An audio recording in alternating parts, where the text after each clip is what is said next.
Welcome to our English channel and welcome all of you in the new English school Khalate Vasti Late.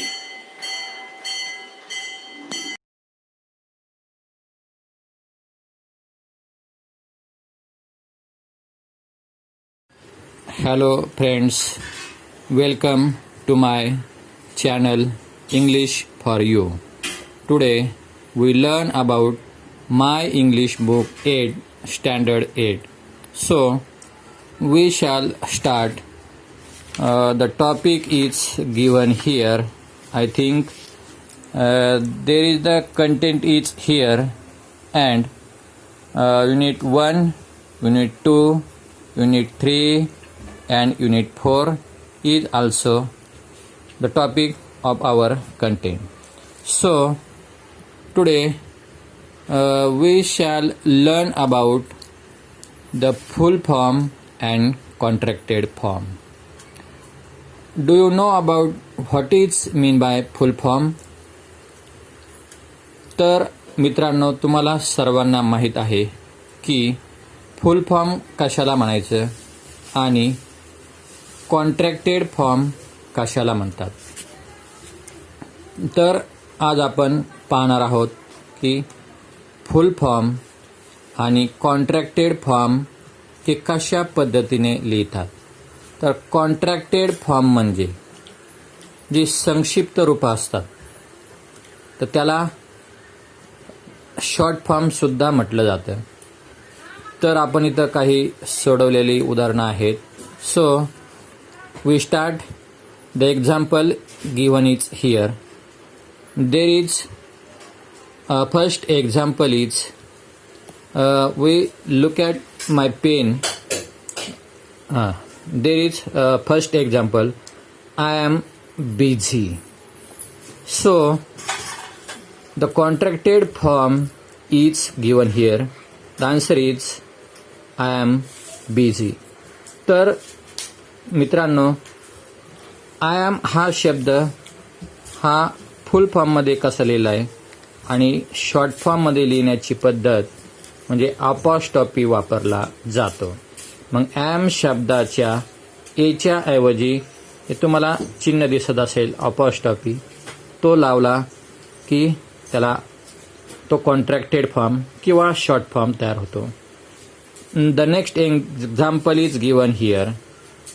They are tired. So the contracted form is given here. They are tired. तर मित्रांनो, हा R J to बीचा form आहे तो कशा पद्धतीने लिहिलेला आहे अपॉस्ट्रॉफी लावून तुम्हाला या ठिकाणी सोडवलेलं दिसत असेल. The next third example is given here. He is not coming. The contracted form is given here. He isn't coming or he's not coming. हा दोन पद्धतीने लिहिला जातो. isn't शब्द आहे, not शब्दाला अपॉस्ट्रॉफी लावून isn't तयार झाले, किंवा जो yes आहे हा जो आहे he is, ईजच्या ऐवजी फक्त यस जोडला की ही इज नॉट कमिंग हा कॉन्ट्रॅक्टेड फॉर्म म्हणजे संक्षिप्त रूप तयार झालेला आपल्याला दिसत आहे. You understand about that. So the next example is given. You will like it. The contracted और short form is given here. You apostrophe double L like it. इथं डबल एल शब्द जोडलेला आहे, तो ह्या विल शब्दाच्या ऐवजी शॉर्ट फॉर्ममध्ये वापरला जातो. The next example is given here. She will not like it. The contracted form is given. She won't like it.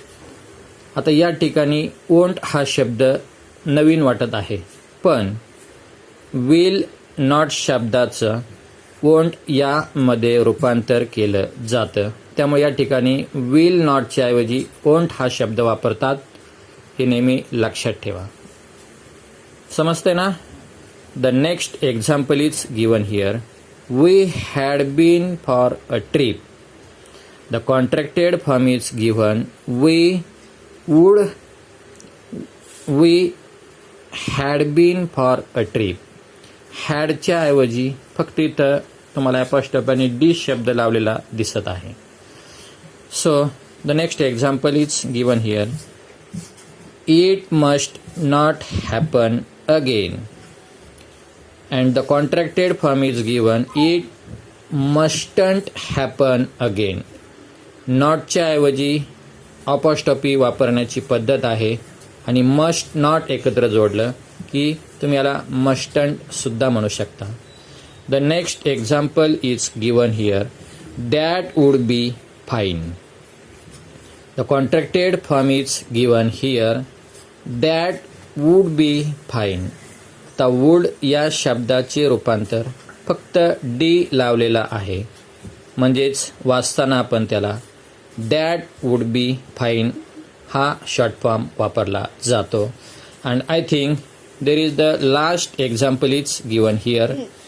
Do you not like it. And that is the question. And the contracted form is given here. Don't you like it. Do you not या शब्दाचं the last example once more is given here. Do you not like it. And that is the question. And the short form or contracted form is given. Don't you like it.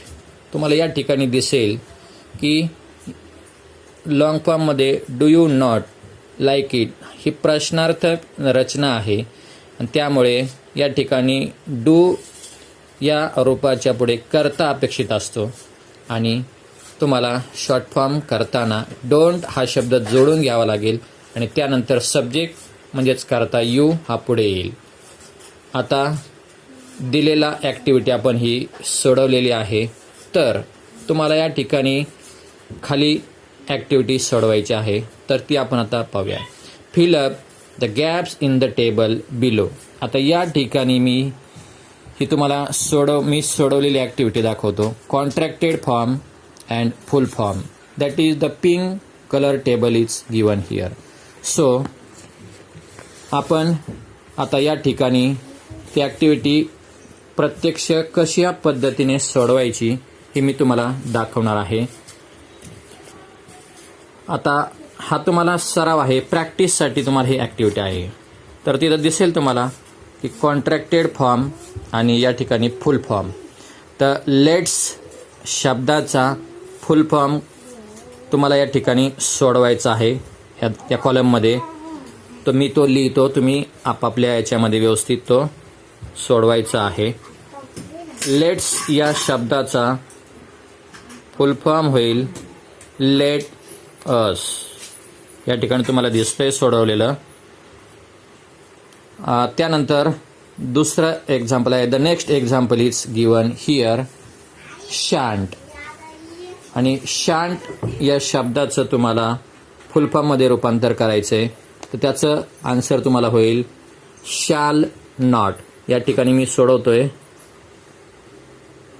शाल not हा फुल form या ठिकाणी तयार होत आहे. The next example there is they have. Apostrophe लावून V हा शब्द केलेला आहे, तर त्याचं फुल फॉर्ममध्ये रूपांतर मी या ठिकाणी सोडवतोय. व्यवस्थित तुम्ही लक्ष द्या. दे हॅव यामध्ये रूपांतर झालेलं आहे. The next example is given here. There is the fourth one and I think it will be full form wear not. या ठिकाणी फुल फॉर्म दिलेला आहे, आपल्याला शॉर्ट फॉर्ममध्ये रूपांतर करायचं आहे. वेअर नॉटचं रूपांतर होईल. बारकाईने लिहितोय मी, तुम्ही व्यवस्थित लक्ष द्या. आणि त्याचबरोबर आपापल्या बुकमध्ये या कॉलममध्ये सोडवलं तरी काही हरकत नाही. The fifth one is given here. We are. तर याचं आपल्याला फुल फॉर्ममध्ये रूपांतर करायचं आहे. या ठिकाणी मी सोडवतोय, व्यवस्थित तुम्ही पहा. वी आर मध्ये रूपांतर झालेलं आहे. The next one number 6 is given here and that is the full form can not. So कॅनॉटचं रूपांतर आपल्याला कॉन्ट्रॅक्टेड फॉर्ममध्ये करायचं आहे. या ठिकाणी मी ते सोडवतोय. कॅनॉट कांट या ठिकाणी आपण सोडवलेलं आहे. The 7th example is given here where is. हा फुल फॉर्म आहे आणि त्याचा शॉर्ट फॉर्म आपल्याला करायचा आहे. तो या ठिकाणी मी सोडवतोय. व्यवस्थित तुम्ही आपापल्या बुकमध्ये किंवा नोटबुकमध्ये सोडवू शकता. The 8th number example is here what are. आणि याचं आपल्याला फुल फॉर्ममध्ये रूपांतर करायचं आहे. व्यवस्थित तुम्ही बारकाईने लक्ष देऊन पहा. What are. The last example is here there's is a contracted form and the full form is there's. There is. So that is the complete activities given here and आपण ही सोडवलेलं हा चार्ट तुम्हाला दिसेल आणि तो या पुस्तकाच्या खाली पण आपल्याला दिलेला आहे.